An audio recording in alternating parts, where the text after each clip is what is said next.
Iskrenost. Waka, iskrenost. Pazi sad, kad želiš bit iskren, čuvaj se. Iskren će ti tek stonijet nevolje. Za naučiti treba će ti dugi staž. Kad iskren bit, a kada ponuditi laž. Al nek ta laž nikad nije velika, da ne završi sve u suzama. Pa prije no što išta kažeš, najbolje je imati na umu da je svaki slučaj poseban, ovisno o tome s kime razgovarate i naravno koja je tema razgovora. Yo!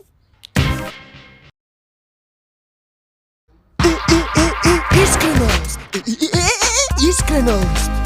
Slušaj sad, kada želiš iskren biti, čuvaj se. Iskrene će reći doneti ti nevolje da naučiš.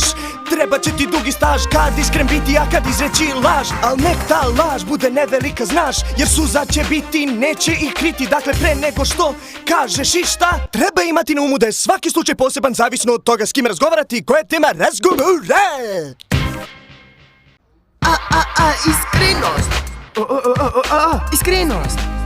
Čuti to, ko iskrenost te zagrabi, pazi se, ker glej, včasih zna tudi resnica bolet. Zavedaj se zdaj, dojemi izpoznaj, resnice čas in kdaj je boljša laž. A naj te laž ne ponese daleč stran, ker solze bodo tekle vsak dan. In preden govoriš, si zapomni to, vsak posamezen primer zahteva posebno presojo, odvisno s kom se pogovarjaš in kaj je tema pogovora.